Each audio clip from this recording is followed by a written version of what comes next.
What really happens when you move out to a new environment, culture, and sometimes even have to learn a new language? Stay until the end for my best tips and stories on moving out as a teen expatriate. You know when you move to a new place and you feel like everything is so cool and extraordinary? Well, that feeling is the first stage of the 4 stages of moving out. We call it the honeymoon phase. The honeymoon phase means you're basically still in a tourist mindset. That means you're curious about pretty much everything and you can be amazed by things that are not in your home country. I remember every time we went out, I would literally stare in amazement at, everything. The cars, the American flags everywhere, and even squirrels. When we went for the first time in the grocery store, everything was so much bigger than France and Mauritius. The juice bottles were so big, they even had 3 liters of juice bottles. But after a while, you get used to most of it, but not everything. This is when the cultural shock happens. I think this period was really tiring for me, as I had to go to school. As it depends on people, a cultural shock can be translated by homesickness, tiredness, or even annoyance. For me, my cultural shock was more social.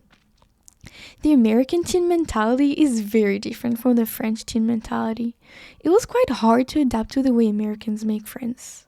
In other words, I didn't have any friends at first. It does take time to adapt, but you get to be so open-minded, I guarantee you it's worth it.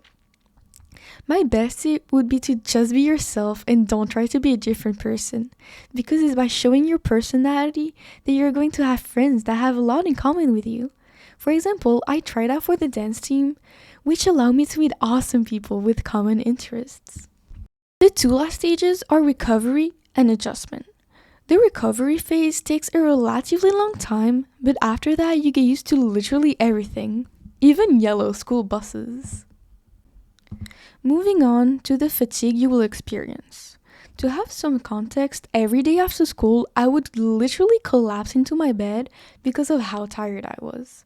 Just hearing and having to listen to people talk in a different language was exhausting. There is honestly no secret to it. It depends on your level in the language, but during that period of time, maximize your sleeping hours and just be patient. Sometimes I would even do my homework during class-free time, so when I get home, I can read or do something calming, like playing the piano. I will definitely make a video on how to study in an efficient way, so you should totally subscribe to see that. Now for the most interesting part, socials. I think this is most of the fun experiences of moving out, making new friends. Especially because they are from a different background than yours, makes it so fun and interesting to get to know them. The best way to meet new people as a teenager is participating in clubs, trying out for new sports, and going to school events. Even if you're going alone. Even though last year I didn't try new sports, I did try a new club, crocheting, and a new school activity, theater. It allowed me to meet really nice people with similar interests. Don't be scared to go alone because there are lots of chances to meet new people with similar interests. First of all, don't be ashamed of your level in the language, because the native of the language are usually very proud that a foreigner speaks their language. Since I always love to talk, at first it was so hard to express my thoughts clearly, but I needed to talk so badly, so eventually I overcame my fear and started talking with my broken English. I made friends anyway. Talking has improved my English so much.